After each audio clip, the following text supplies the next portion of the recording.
All right. I think they must be ready. Clerk, call the roll. Glenn Whitley, County Judge. Here. Roy Charles Brooks, Commissioner Precinct 1. Present. Devin Allen, Commissioner Precinct 2.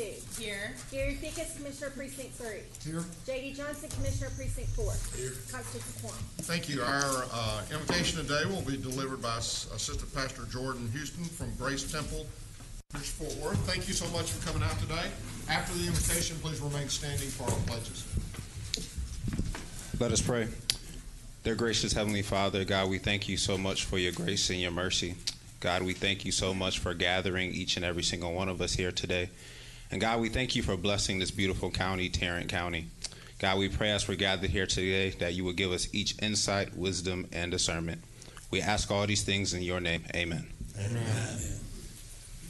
I pledge allegiance to the flag of the United States of America and to the republic for which it stands, one nation, under God, indivisible, with liberty and justice for all. Honor the Texas flag. I pledge allegiance to thee, Texas, one state, under God, one and indivisible. Thank you, Pastor. Thank you, Pastor. Regards to Pastor Bracken this morning. Mr. Manius. Thank you, Your Honor. Members of the Court, we have three announcements as it relates to the agenda this morning. The first announcement is under purchasing. It is item 7J1. This is sale of recycled paper. There is a revised court communication in your folder this morning dealing with that particular item. Also under purchasing, item 7J4. This is RFP number 2020-055. We're going to hold that particular item for 1 week. And then finally, court members, we do not have anything on closed today, so we will not have a closed session. Yes. But we do have three briefing items. Uh-oh. He giveth and taketh away at the same time. Court members, you have before you the minutes of our regular meeting of February the 11th. Move for approval. Second. We have a motion and a second. Any discussion? Please vote. Motion passes unanimously. You have before you the consent agenda. Wait a minute. I'm sure there's some announcements that need to be. Yes. Hey, we had a great transportation summit on Friday. We had right at 600 people show up.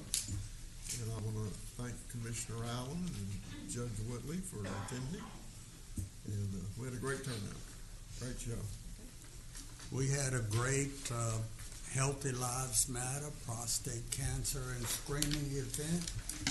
We ended up screening 405 men, saving lives.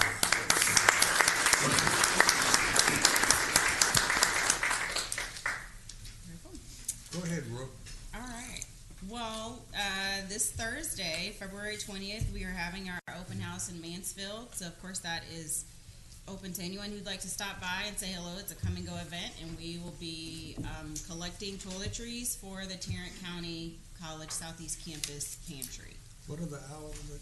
4 to 5:30. 4 to 5:30. Yep. So come on by. And I'll just remind everybody the Junior Livestock Show's coming up. And the checks started coming in this morning, but they're not all in. And I know who hadn't sent a check in yet. There's some candidates running out there that haven't. You've had my check calling names here. Pardon me? You've had my check for weeks. I'll be calling names here in another week or two. I got a little bit more time. The kids That's right. appreciate it. I've got an employee I'm gonna who's get mine got a before yours. pig in that You better sale. get them today. Got a what? Pig. Okay, let me know who it is. Court members, you have before you the consent agenda. Move for approval. Second. We have a motion and a second. Any discussion? Please vote. Motion passes unanimously. Well, it really doesn't matter because I buy them all anyway. I know. Mr. Manius.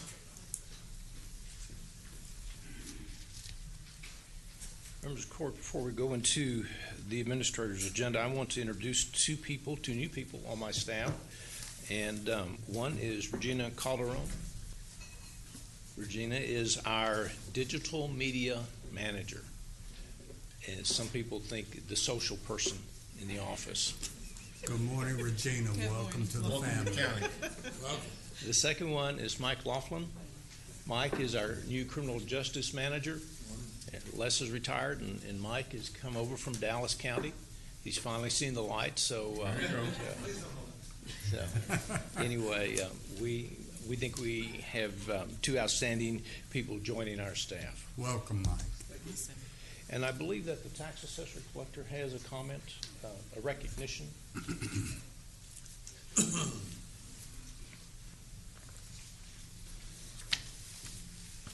Judge, Commissioners, good morning. Good morning. You know you've had my check for a while, so I know I'm good with you. I am here to share fantastic news with you today. On January 13th, our very own property tax director, Elisa Hand, and she might be in the, there she is. She doesn't want to be in the room because she wants to be working. Ms. Hand was actually appointed to the State Comptroller Property Tax Administration Advisory Board pursuant to the 86 Texas Legislature. They created this board to advise the State Comptroller on items that are really important, especially to our particular judge: property taxation and the state oversight of appraisal districts. So our own family member has been appointed to that board. This board of 15 individuals across the state of Texas is going to personally give him the information that he needs to make an informed decision on any movement that we make moving forward. These individuals represent taxpayers, appraisal districts, school districts, assessor collectors, as well as individuals that are involved in conducting ratio studies. I really want to take a moment to celebrate the subject matter experts that we happen to call our fellow employees. So at this time, I would like everyone to join me in celebrating and congratulating Miss Elisa Hand, my partner.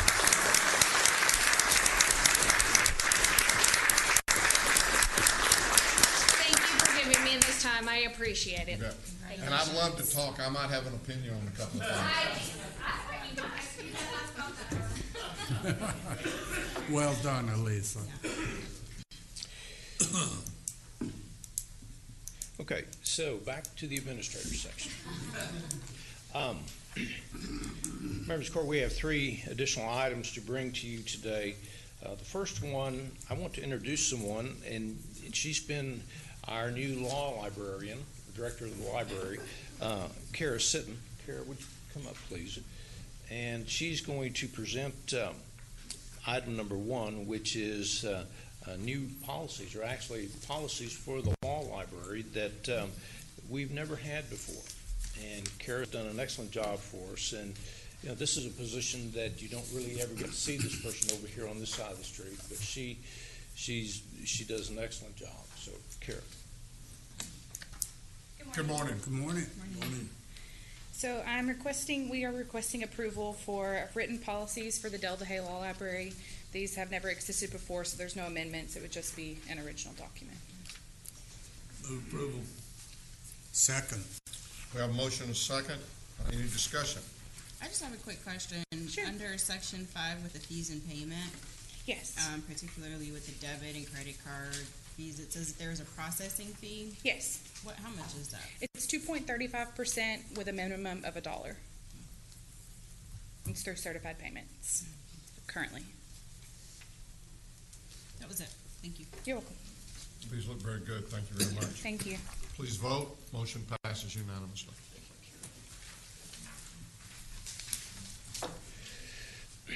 Members of the Court, we can go to item number 2. We're requesting that the Commissioners Court approve an initial staffing plan and evaluation structure for the Tarrant County Game Room Program. and authorize 4 positions within the Sheriff's Department for game room permitting. As you look at that communication, we have worked with the Sheriff's Department in structuring this, and we've agreed that since we don't know exactly how many permits we're going to have and all the jurisdictions that are going to do the permitting themselves, we are asking for these 4 positions for a 6-month period. The evaluation process will be one where that we'll be able to determine the workload of those individuals before we go into the next budget year. I think this is a temporary. Yes, in fact, the way this order is that if the court does not approve these positions before September 1, renew these, then they simply go away. I think this is a prudent way to start. This is a very important process, and it needs to be staffed in some way.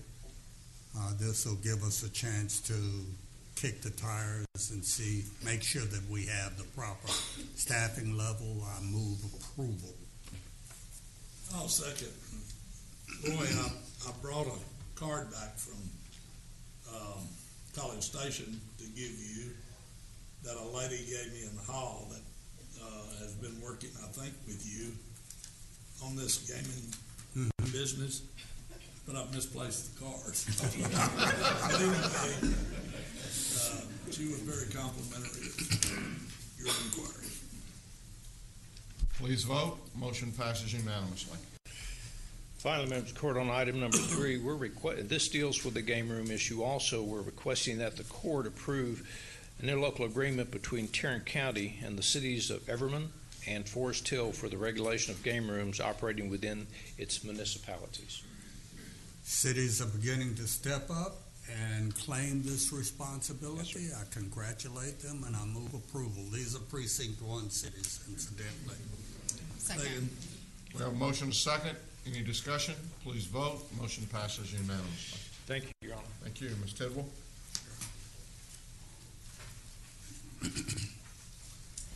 We have one item we're asking the Commissioners Court to approve this morning, and that is authorization to increase the Federal Home Loan Bank Chicago irrevocable letter of credit to an amount not to exceed $200 million and extend the term. Our current letter of credit was for $150 million, so this would be increasing it to the $200 million and simply increasing the term.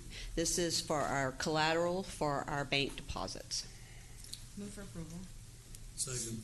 We have a motion and a second. Any discussion? Please vote. Motion passes unanimously. I move to receive and file personnel agenda. Second. We have a motion and a second to receive and file the personnel agenda. Any discussion? Please vote. Motion passes unanimously. Good morning, Good morning. and thank you, Commissioner. We have 4 additional items. Item 2 is we're requesting the court's approval of an extension of project employment for the district clerk's office. As detailed in your court communique, Mr. Wild is requesting an extension, again, for a project employee effective 2/20. If approved, the extension would take us through February of 21. This request is related to the ongoing scanning project in the district clerk's office. There is no impact to the general fund, as denoted in your communique. Move for approval. Second. We have a motion and a second. Again, and I think originally I had thought this was the same employee through all of these, but we're constantly changing employees in that particular regard. Yes, the district clerk in particular, I think has done a really good job of moving the individuals that are hired into these temporary positions into actual full-time positions. I think when we were before you last, the request that we were making, I think at that time we identified that the longest tenured project employees that we had on the books at that point, or at that time, was like 2 years. So everyone hired prior to those individuals had already moved into full-time positions. So that is an accurate statement. I would suggest we keep an eye on this. 2 years is where I begin to get queasy. Court And did it. I would agree with that, just from the standpoint that, you know, we, for all intents and purposes, what we're basically saying is these are some temporary positions that we're gonna have, and we're going to, but we've had them forever. And so as long as we're moving people through there, I don't have quite as much heartburn over it. And again, I think our departments do a really good job of that. Of course, you know, you've got to have positions, full-time positions for these individuals to move into.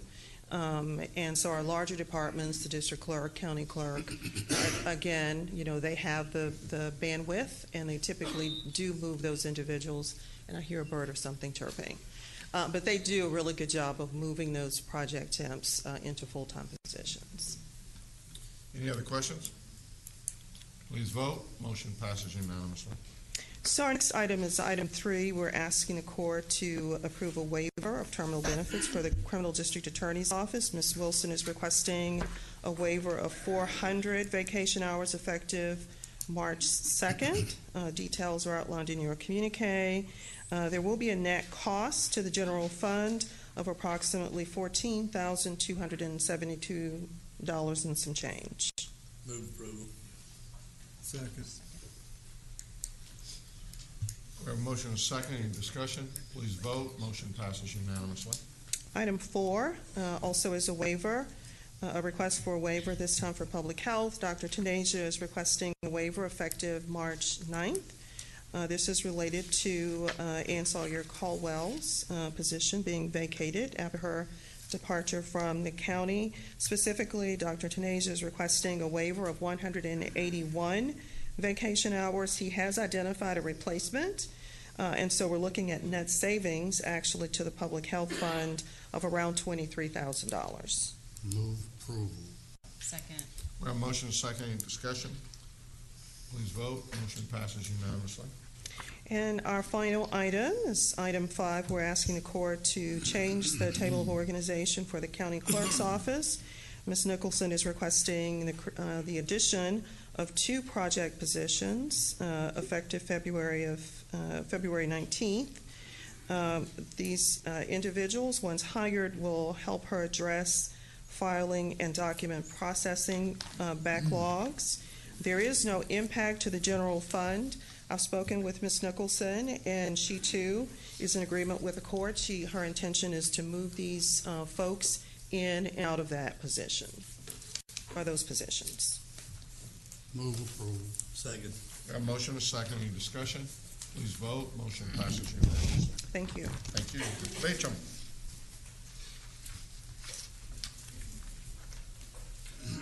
Good morning. We have 3 items for your consideration this morning. First item is item regards to bid 2020-085, sale of recycled paper. Recommendation will be to award on per enterprise basis, awarding to the high bidders. Item number 1, awarding to Echo Fibers at the rate of $45 per ton. Item 2 and 3 to Evergreen Fiber Sales at the rate of $106.10 per ton and $212.52 per ton. Move approval. Second. We have a motion and a second. Any discussion? Please vote. Motion passes unanimously. Item number 2 is a bid award recommendation for RFP 2020-034. It's an RFP for background screening services for both human resources and facilities management. Recommendation would be to award per the terms of the contract, awarding to the primary and secondary vendors as shown in the court communique. If approved, we're also seeking contract approval. Move approval. Second. We have a motion and a second. Any discussion? I have a question. So it specifically says human resources and facilities management. So those are only 2 departments that utilize this? Yes, ma'am. Okay. So then the other departments do what? Or they don't have a need for background screening? They go through either facilities or HR. Never had a request for individual departments besides those 2 to utilize Oh, it. okay. The expenditure was like $18,186.50 Gotcha. last year. Okay. That makes sense. Please vote. Motion passes unanimously. Our last item, number 3, is a bid award recommendation for bid 2020-043, signing a contract for cab and chassis trucks with fuel service bodies. Recommendation be awarded to the low bidder, Premier Truck Group of Fort Worth, on a per unit price basis. Move for approval. Second. We have a motion and a second. Any discussion? Please vote. Motion passes unanimously. Thank you. Are there any appointments today? I have one. I'd like to appoint Alice Moore to the Building Land Adjustment Board. Second. We have a motion and a second. Any discussion? Please vote. Motion passes unanimously. We have before you the claims, including the addendum. Move approval of the claims, including the addendum. Second. We have a motion and a second to approve the claims, including the addendum. Please vote. Motion passes unanimously. Briefing items, Mr. Manius? Thank you, Your Honor. Members of the court, we have 3 items for you this morning. The first one is continuing the current and emerging health issues topic. Dr. Tasia is here to address this at this time. Good morning, Your Honor, members of the court. We'll quickly go over what's happening with coronavirus and flu. Same topics, but just some brief updates on those. So I'm sure you kind of heard on the news or one of our email briefings that the coronavirus finally has a name. They came up with the COVID-19, which is not very, creative, but it's coronavirus disease 19 because it was identified in 2019. So that's what they're naming the disease, and they're still kind of playing around with the name of the virus itself, but they're calling it SARS-CoV-2, and the reason being it has symptoms and signs that are very similar to SARS. The big difference so far that we understand is, well, SARS was very, very pathogenic, had a higher death rate, and actually went airborne. This one, from what we understand, is still droplet spread. So that's a differentiation in terms of how it spreads. It spreads more like the flu than how it spreads like the SARS, but they're calling it SARS-CoV-2. If we click on the link, then I can get you the total numbers, but somewhere around 73,000. Link click, please. There we go.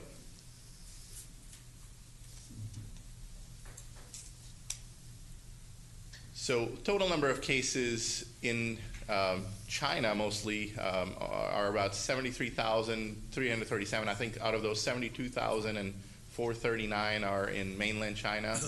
And there's been, some cases across many other countries. There's some talk about potential trouble brewing for Japan that has, I think, over 60 cases, I think 66. Singapore's got about 77. There's some talk about France having a little bit of an issue trying to keep things under control. So we'll just have to see what happens. Right now it has spread out to multiple countries, but they all seem to be within hospital settings or within isolated settings. Total number of deaths have reached 1,875. If I could get a link, click on the line graph. There we go. Wanted to show you something interesting that China did. This looks like the situation got worse, but not necessarily. They had a definition change last week. Originally, they were only counting cases that were confirmed with laboratory tests. And now that's so widespread, they're actually starting to count cases as confirmed if they have clinical symptoms and a radiological finding that is consistent with coronavirus disease. So there was a sudden increase in almost 15,000 cases added to the total. So now we're, 73,000 and some change. But if you look at the line graph, I'm trying to grasp at hope here, but it does seem to be stabilizing. It's not going upward. It's kind of trying to plateau. And hopefully that's a good sign. We'll just have to see. If they ease restrictions on their businesses and travel, it may change. There's a lot of, concern about, there's still cooler season around in China. So this may linger on till March or early April. So that's, understandable, but we'll have to just see how the outbreak goes. All right, back to the PowerPoint, please. What's an example of a radiological finding, like a chest X-ray? So yes, chest X-ray, or a lot of times they were doing like MRI or CT scans for individuals, but usually it would be a pneumonia finding because it is causing a pneumonia. And again, it depends on how severe that is. Some of that can be actual like the lobar pneumonia where there's completely white spots on the lung at the bottom, but some of that could be infiltration pneumonia, which can happen with viral illnesses. So. All right, so again, this chart is old, but as of Friday, we had 443 cases under investigation in the United States. Out of those, 347 had tested negative, 81 were pending in 42 different states. and then 15 were confirmed positive, with last week having our first confirmed positive in Texas. It was at our Lackland Air Force Base, one of our evacuees from China that were considered high-risk individuals that did come down with the coronavirus. So that was sort of big news because it is now home in Texas. But, again, it's a very, very isolated situation in a group where we expected this to occur. That's why they were under quarantine. So it's kind of following what we expected it to do, and we are hopeful that it's going to remain that way. I don't know if you caught on the news, but there was another cruise ship evacuation that's occurring. I think some are coming to California, and a plane is being brought into same Lackland Air Force Base in Texas. So again, high-risk passengers from a cruise ship that had confirmed coronavirus cases. So that may, increase our numbers, but again, they're going to the right setting in a very limited quarantine type of situation. Danny, Yes, could sir. you describe the circumstances under which these individuals are being quarantined at Lackland? Correct. So CDC classified some folks as high risk, and those are usually people who were either evacuating from Wuhan City or Hubei province, which is the province or the state for Wuhan City. That's where most of this outbreak is located, so that's sort of the hot zone.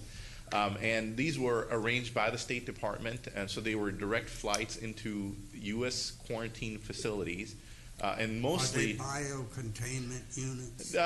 not necessarily. There are military bases with room and board set up for these individuals where they can self-isolate and be monitored by public health people for symptoms. And the military base kind of provides security itself, if you will. Just the setup is like that, where you can't just freely roam about without permission. So it lends itself to that kind of a setup. So these were high-risk individuals with the expectation that they're coming from the center of the outbreak, that very likely somebody's going to have symptoms come up. So that's kind of the general criteria. Other group Weren't yes, sir. weren't the ones that were originally going to the military bases were the State Department employees or government employees that were coming out of the various, mostly out of, I guess, the province itself or Right. the city itself? Yes, sir. Some of that, and then also any high-risk individuals that they identified that needed to be evacuated out of the outbreak hot zone of Wuhan City or Hubei province.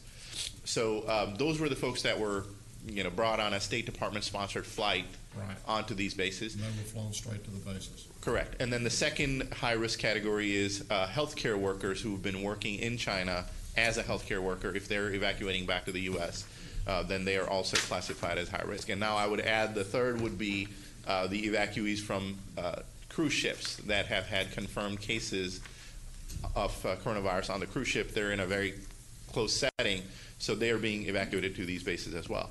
So that kind of tells you the risk categorization. People who are coming back on a commercial flight usually are funneled through 11 airports. And most of those folks coming in are medium or low-risk travelers that have had very little interaction. They just happen to be in a big area, big country like China with the coronavirus outbreak. So that's kind of most of their exposure is just for namesake. And then one piece of news that was not good for us was the testing capability. I know Commissioner Hallen had that question last week. We did receive our testing kits from CDC.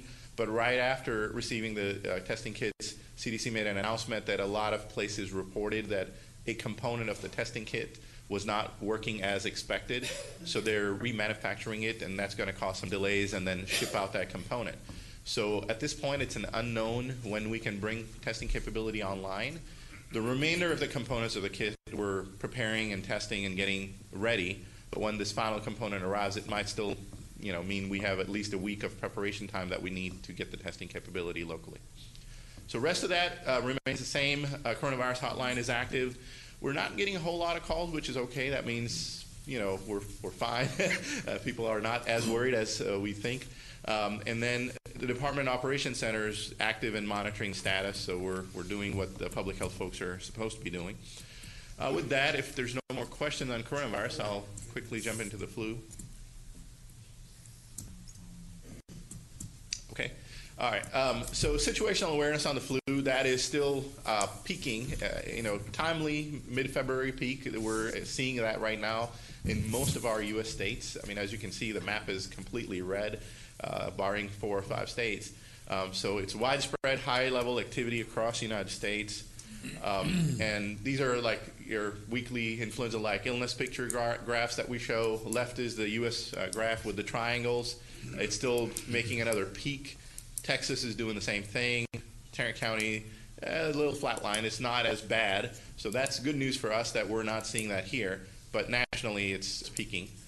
And then lab-confirmed hospitalizations are also starting to accumulate as the season goes. So it's starting to kind of break away from the middle of the road trend to a little bit of a higher season. It happens. And then here's the zip code map.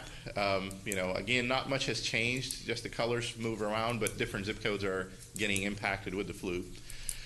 26 million total illnesses reported, 12 million medical visits, 250 hospitalizations, and 14,000 deaths. Striking difference from what happened with coronavirus, but this is here in the United States. Again, if you've had the flu or you think you've been exposed to the flu, the key message is take antivirals immediately because we're at the peak of the season, so the vaccine may be too late.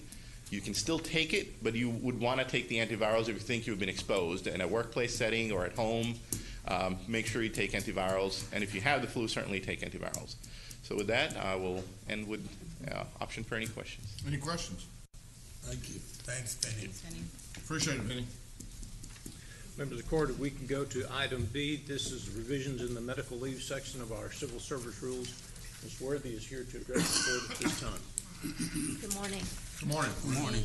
I'm here to Pull that discuss. down, Robin. Thank you. Usually nobody has trouble hearing me. I'm here to discuss some updates in our military leave section of the civil service rules. Some number of months ago, we came to you all and discussed parts of this policy and provisions within it regarding the 18-month restriction on supplemental pay.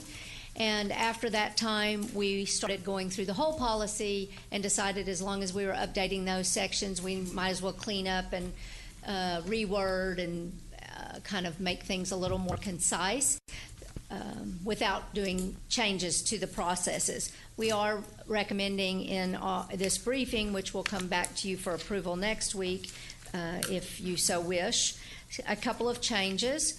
One of them is removing the restriction of the 18 months. So if an individual either went in and out of military leave or stayed out for a period of time, that we would continue to pay them that military supplement if they were in fact eligible for the supplement. You might remember that supplement is if they will be earning less while on active duty when they've been called up, we would pay them the difference to keep them whole. And not everybody that goes out on military leave qualifies for the supplement. Sometimes they're paid actually more when they're called up in their active duty than they were earning here. So the recommendation will be to remove that 18-month restriction. Additionally, we have always worded it such that we pay the supplement difference based on the basic military pay. But in some cases, individuals based on where they're stationed may be getting additional supplements from the military, something like to a hazard duty or a combat duty. And we aren't seeing that in what we're paying the difference, so that we might actually be making them more than whole. So the recommendation will be to change the language to the difference of their total military pay. And we do require that they provide us military pay statements, leave earning statements, I believe those are called.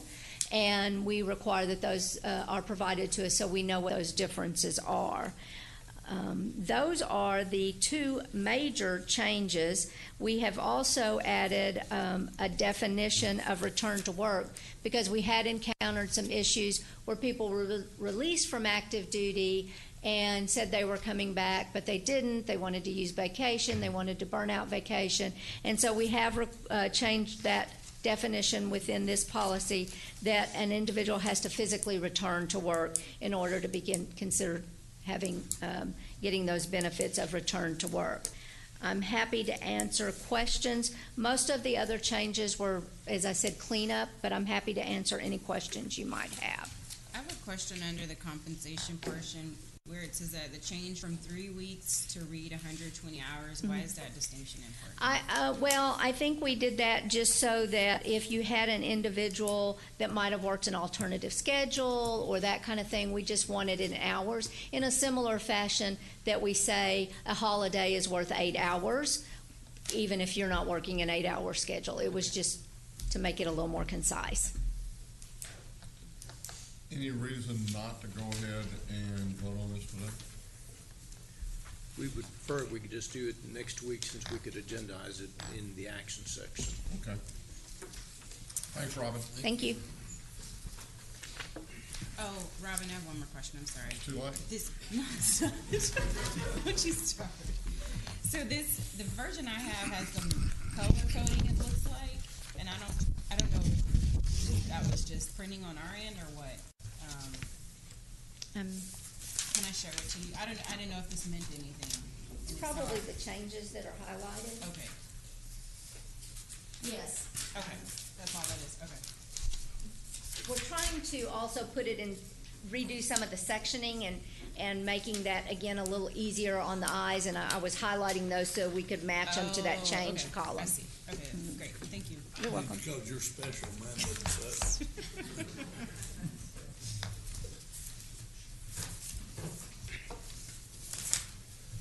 Members of the court, if we can go to item C, which is the asset tracking procedures and timeline. You might remember that on 3 weeks ago, on January 28th, the auditor's office provided the commissioner's court with a list of items or assets that were to be removed from our asset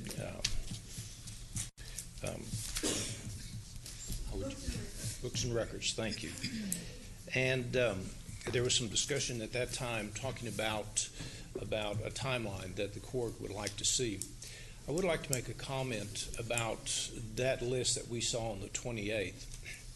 You might remember that a year ago, we actually engaged a firm called Records Consultants to create a baseline of assets. And really what we saw on the 28th was accumulation of the creation of that baseline. It has taken us a year. There's been a lot of people working on it, obviously purchasing. We've worked with this vendor, the auditor's office, IT, our office has worked on it to a certain extent also.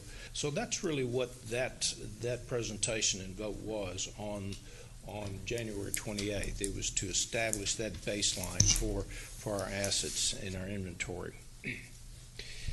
At that time, we had a timeline that we talked with the court about.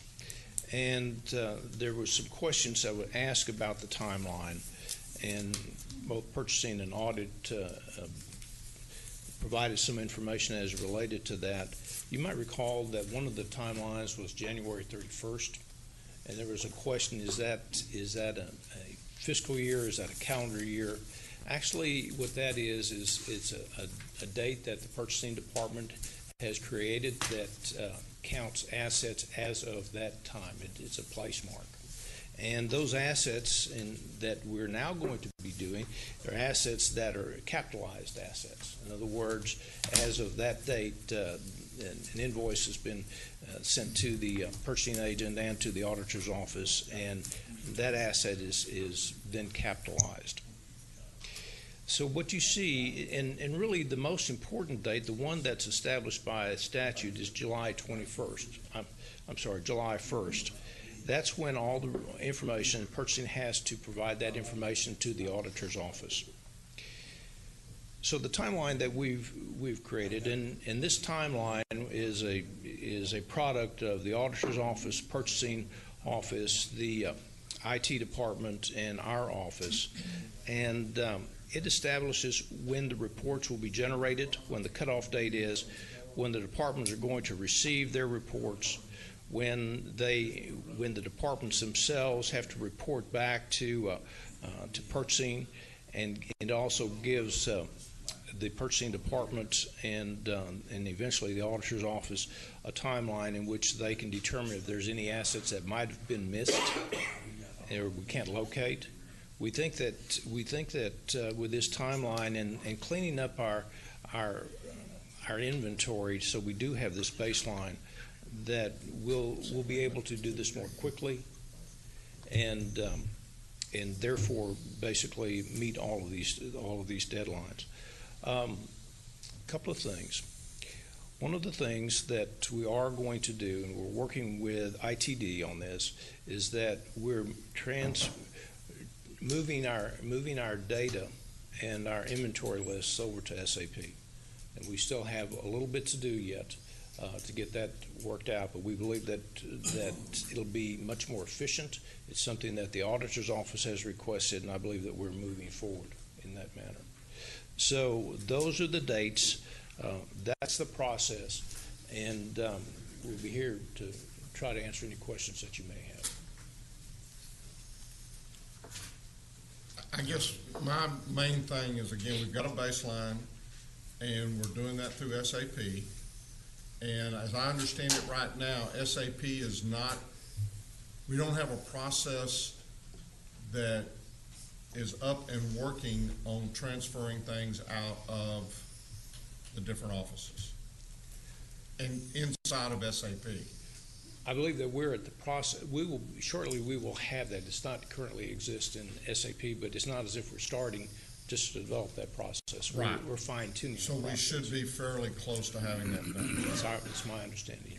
And I guess my hope is that we don't, as I said last week, is that we don't ever get to the point to where we have to take all those assets off. Now, again, it's just a matter of where are they? And that last report showed that a lot of them were still out. Had we had the transfer forms, they would have been transferred from those departments into a salvage area or someplace else where we would have known where they were at. We would have known where they were at. Yeah. And just a couple of things that we all think are important. Every department has an asset coordinator, and we need to work very closely with that person, because they're the ones who should keep up with the assets in the department, both IT assets and furniture and fixtures. There are some areas that IT type equipment that IT doesn't inventory. Elections is a good example. They have all the voting machines and the electronics in their system, and they maintain that inventory, and they also are going to be responsible for reporting back to the purchasing department and also to audit. Also departments like CSCD, and they have responsibilities that are not, those responsibilities do not lie inside ITD, but inside those individual departments. There's just a very few of them, but quite frankly, when you look at some of the cost of the equipment, it's fairly expensive. Think about our voting equipment. So with that, this is you're going to see a revised policy on next week's agenda that the purchasing department is going to bring to you for approval, and it will contain these dates. Go ahead. So can we get I guess maybe the short list of the departments that handle their own inventory? Sure. I think we were trying to put that together, and we'll get that to you next week, okay? And then also, and I may just not be reading this right, but so under action item purchasing research is missing items. So furniture and equipment, that occurs May through June, but then for technology assets, there's a dash. And I don't understand why there isn't a deadline or a date range for that. And maybe it was explained, I don't know. It's confusing to me.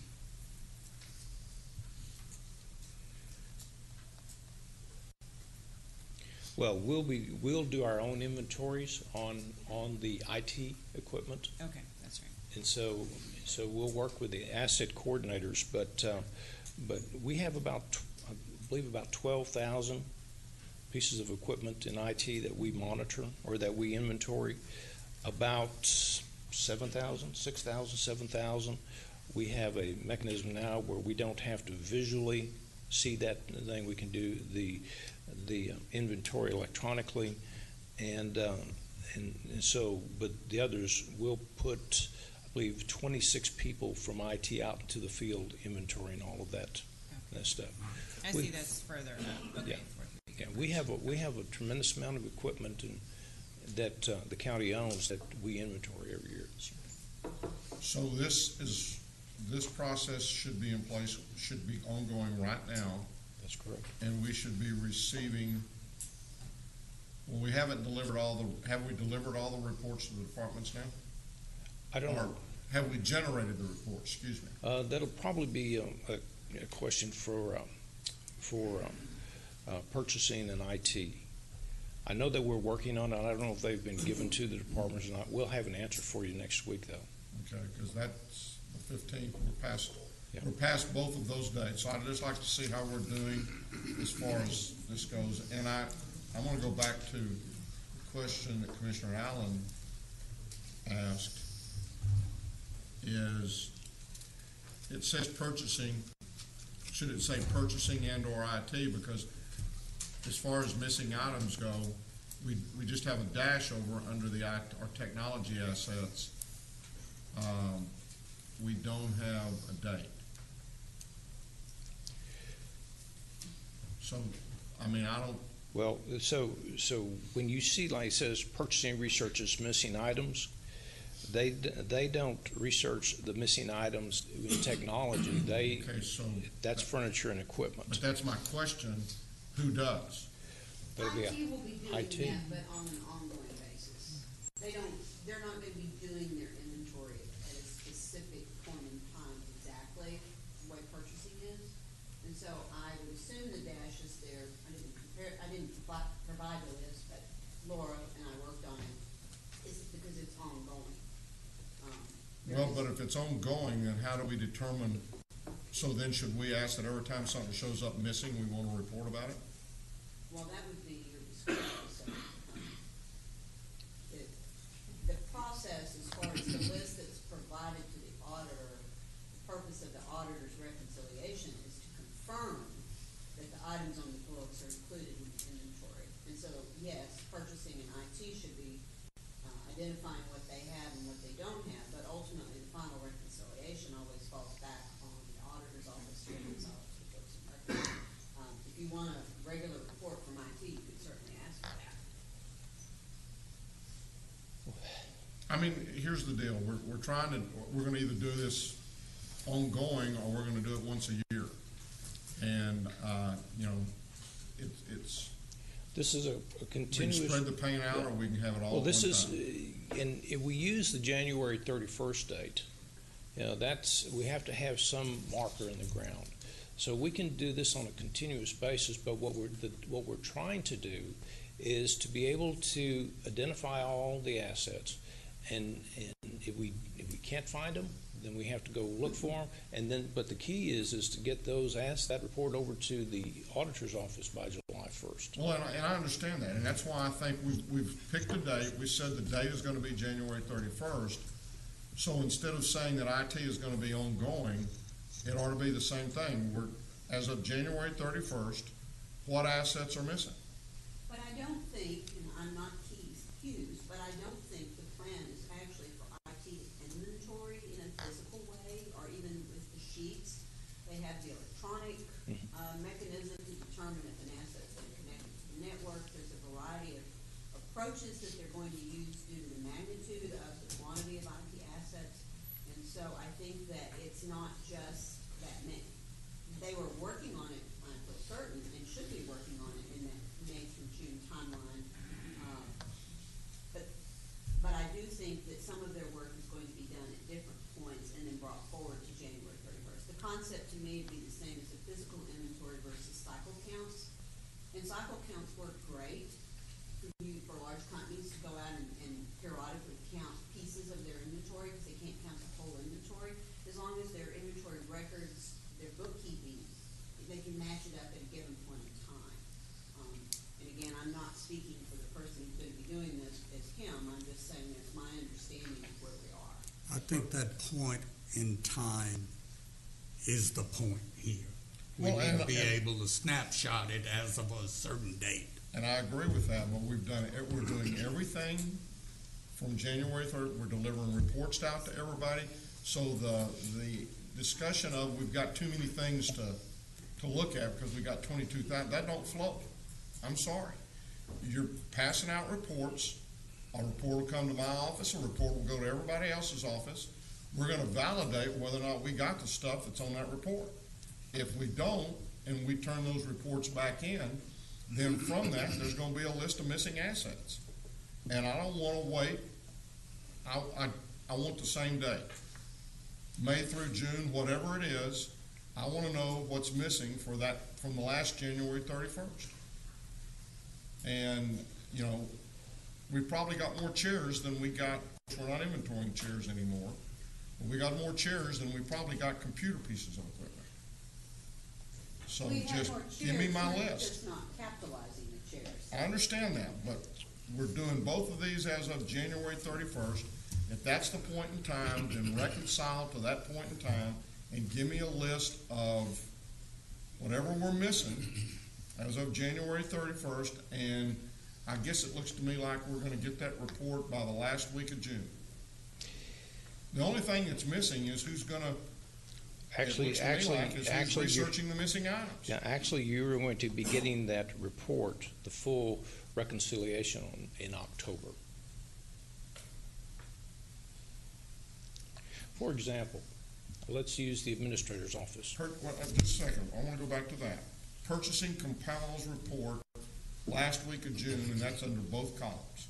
So if as of the last week of June, everybody has compiled a report about what we got and what's missing, then I guess I don't care about the rest, because I'm gonna get that report the last week of June. Actually, it's going to be turned over to the auditor. The report that I received from the purchasing agent doesn't show what's missing. It's the inventory. It's what is being stated as being present. So it is the proposed list of assets that people have confirmed they have one way or the other.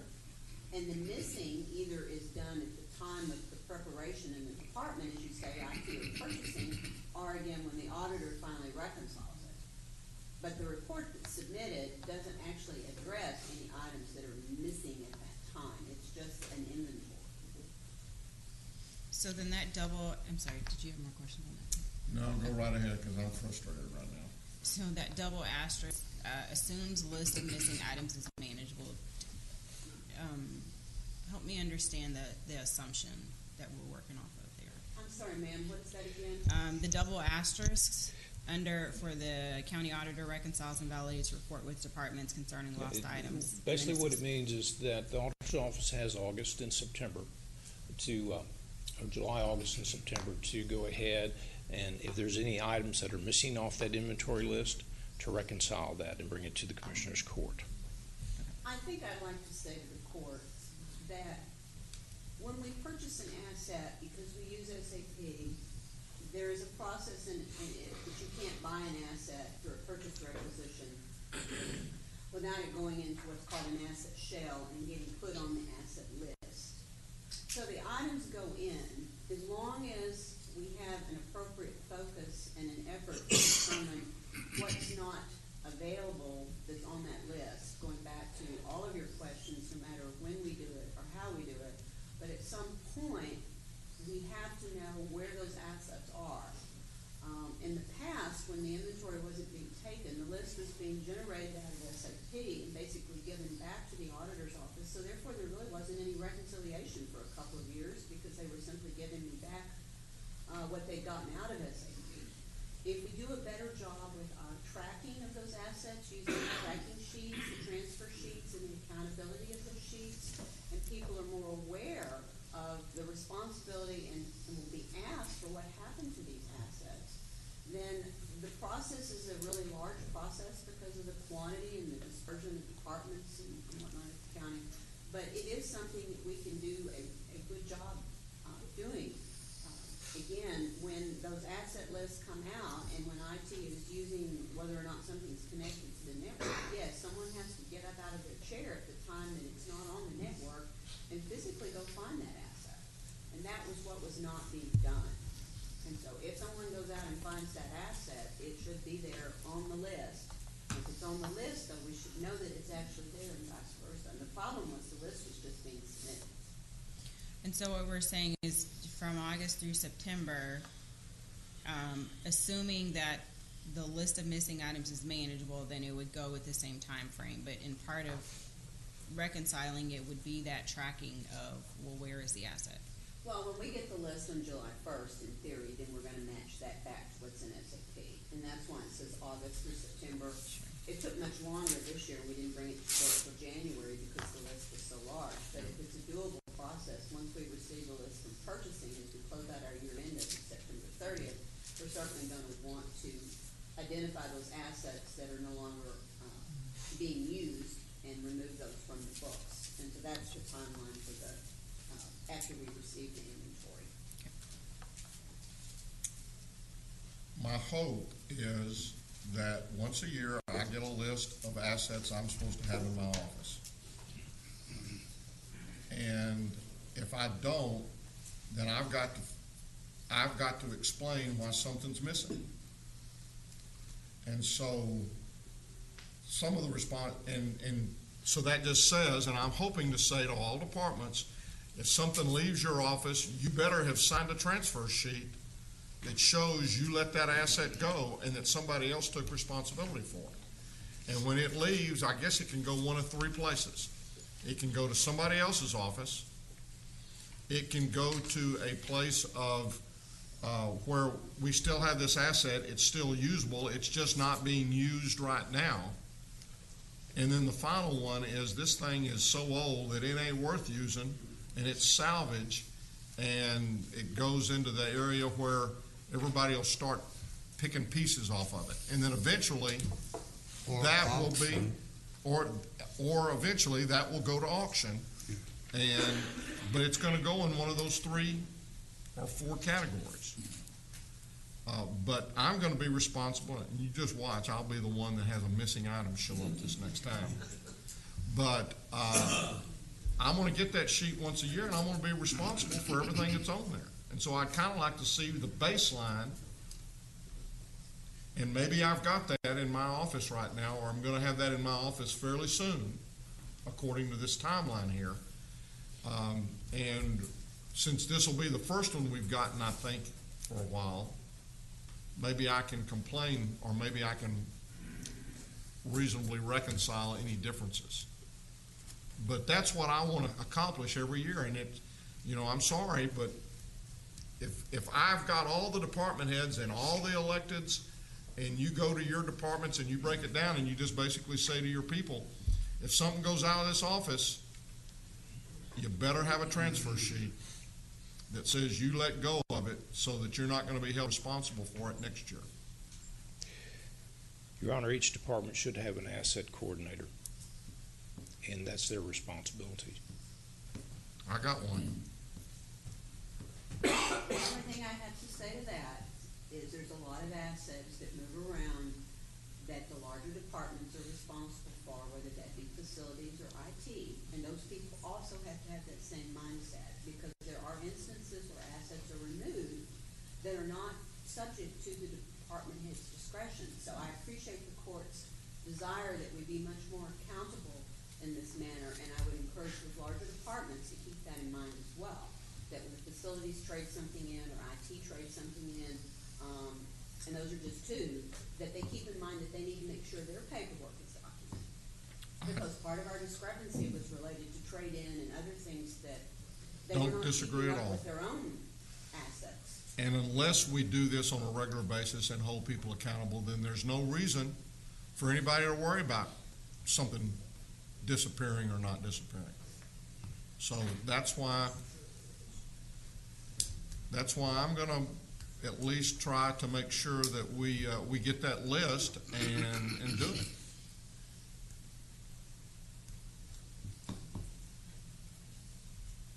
I'll look forward to this reconcilement period.